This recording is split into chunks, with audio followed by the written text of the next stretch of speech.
everyone, welcome back to the Plant Powered Performer. I have exciting news. Today is our very first episode with a special guest. Laura Ritter will be joining us today. Laura Ritter is a registered dietitian and nutritionist at the St. Joseph Mercy Center for Diabetes and Nutrition Education.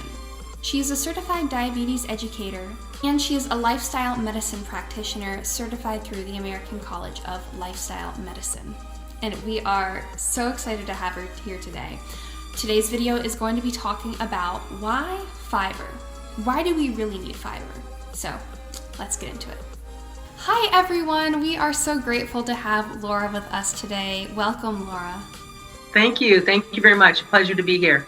My first question for you is, can you address how to develop a healthy gut microbiome, including how much fiber we should eat and how that incorporates probiotics and prebiotics? Wow. I hope you're ready for my answer. It's my favorite topic to discuss, and it might have some length to it, but I'm hopeful it will have a breadth of knowledge for you to digest, no pun intended. I start with, as a plant-based dietitian and a key member of our lifestyle medicine program at the hospital, I start with speaking about fiber and prebiotics and probiotics and wanting to preface that the dig in deep of my content reflects the works of Dr. Will Bolshewitz. He is a lauded gastroenterologist and a New York Times bestselling author. He published the book Fiber Fueled in March of 2020, right in the middle of the pandemic. And his book has been so helpful in helping me as an educator give clarity to patients, students, etc. So I'm using a lot of his resource for that and wanted to give him credit. It's called Fiber Fueled, my very favorite. When you talk about the gut or the gut microbiome, prebiotics, probiotics, all of that, you cannot talk about that without talking about fiber. Fiber and gut microbiome are inseparable. The microbiome refers to trillions, and I mean, yes, trillions of bacteria that live in and on our bodies, most of which reside in the gut. And the gut barrier is a cellophane-like wall that creates the protection between the gut and the rest of the body. All this bacteria in the gut feeds on fiber that we eat. So the more fiber we eat, the more food we provide for this healthy bacteria. Now, the breakdown of that fiber by the gut renders healing nutrients called short-chain fatty acids. And then those microbes or gut bacteria use those short-chain fatty acids to produce beneficial bacteria called probiotics. So the probiotic is a beneficial bacteria created by this work. So this is how it works. There's three main short-chain fatty acids that are produced: acetate, propionate, and butyrate. And they are processed by the good bacteria or fiber from the plants we eat. Now, there are 300,000 edible plants available to us. Now, how many are you eating, right? But what makes that number so cool is that gives opportunity for millions and millions of types of fiber potential in our diet. And the key to this health to which I'm speaking is diversity, eating as many plants as possible. You asked specifically about prebiotics and probiotics. Prebiotics are basically the food that our healthy gut microbes eat. So they eat prebiotics. Probiotics are the basically gut bacteria that have beneficial qualities to us. Prebiotics induce the growth of these great beneficial bacteria, probiotics. Prebiotics plus probiotics renders postbiotics, which are your amazing short-chain fatty acids. Not all fiber that we eat is a prebiotic. Most soluble fiber is a prebiotic, while insoluble fiber is not. So I've identified two different kinds of fiber. But the insoluble fiber is the fiber that passes on through the gut unchanged and basically goes to the colon to be fermented. Other prebiotics come from resistant starches. Those resistant starches are foods found in oats, rice, potatoes, beans, and they behave like soluble fiber. They also pass through the small intestines untouched and to the colon microbes to be fermented. Healthy bacteria in the gut cannot survive without fiber. So eating different plants also increases the diversity of all these different species of the microbes in the gut that help give you such a healthy gut. This renders an energized, powerful, invigorated gut full of microbes that release all those short-chain fatty acids. Short-chain fatty acids help restore that balance. Short-chain fatty acids helps prevent the growth of inflammation and disease-causing bacteria. So actually, it's those short-chain fatty acids that are suppressing dangerous strains of bacteria in the gut. Everything, absolutely everything, depends on feeding the gut microbes with prebiotic fiber.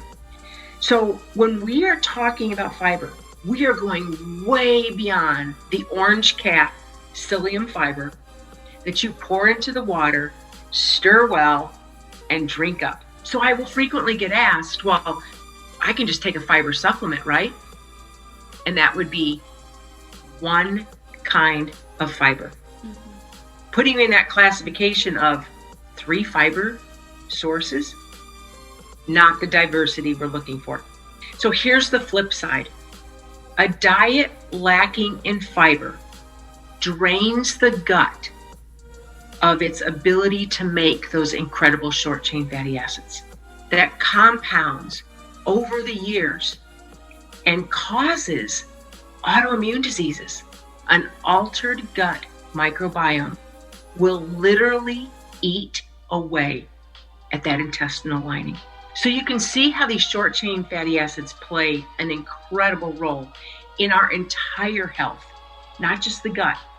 They even cross the brain-blood barrier and have been shown to have an impact on preventing dementia and perhaps even preventing Alzheimer's disease. Women should be getting at least 25 grams. Men, at least 38 grams of fiber per day. And don't stop there. The more, the better. If you can get up to 40 to even 50 grams of fiber per day, that is a better recommendation.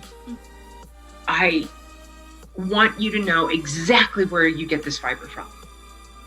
And the answer to that question is one word. Plants. That's it. You get fiber from plants. Now, plants are complex carbohydrates. That is not to be confused with refined carbohydrates. That's where in that whole world of carbohydrates, we have the sugars, cake, cookie, candy, brownie. Then on the other far side, we have all these processed carbohydrates. So your refined carbohydrates start their digestion in the mouth. And then within 20 minutes, they are completely absorbed into the small intestines. Refined carbohydrates never make it to the colon.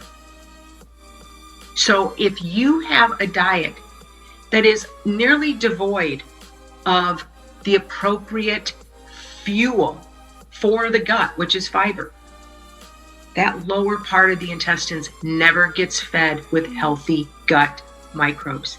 Fiber passes through the mouth, through the stomach, through 15 to 20 feet of small intestine to the almighty colon. Now, Dr. B says, and this is really, really important, start low, go slow, and that's the way to grow. You've got to get the gut used to that. If you recall at the beginning of the presentation, I referenced that the soluble fiber was prebiotic fiber, and that the insoluble fiber was the roughage that remains unchanged and goes to the colon. Soluble fiber, as it shows in this slide, are things like oat, oat bran, oatmeal, Cheerios, barley, legumes, which legumes are really just a fancy word for beans, peas, lentils, fruits like prunes, citrus, berries, and apples. Many fruits and vegetables will have both soluble fiber and insoluble fiber. But the insoluble fiber, remember the roughage, are things like wheat bran, whole grains, brown rice, popcorn, nuts, seeds, vegetables, fruit. So enjoy your roughage. The next one, the beans, I just want to clarify because people are not used to eating beans daily. But beans are something that you should try to incorporate into your diet at least 3 times a week. And a half a cup actually is 5 to 8 grams of fiber. If you think about it, there are so many beans out there. Black beans, garbanzo beans, navy beans, pinto beans. Find your favorite bean. But when you're looking at whole grains, for example, they are going to be another key source of your fiber. Make sure that you are looking for, if you look at the difference, you want to find a bread that is at least 3 grams of fiber. And you never want to go with a bread that starts with the word enriched. Enriched means they have stripped it of its fiber.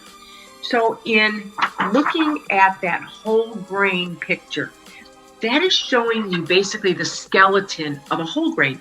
When you're finding a product that is enriched, it has been stripped of the bran and the germ and the endosperm, so you are not getting that whole grain. Closing up, fruit, for example, when you look at fruit, and I'm saying, you should have as much fruit as you possibly can. 2 to 4 servings a day is ideal. Do you know fruit provides 2 to 8 grams of fiber per serving, depending on the fruit? So now you're eating breads that have at least 3 grams of fiber, servings of fruit that have 2 to 8, half a cup of beans, which is nothing, which is up to 4 to 5 to 6 grams. Can you see how it all starts to add up? Well, thank you so much, Laura. This was incredibly informative. And thank you for sharing this with us. My pleasure. Thank you so much for having me.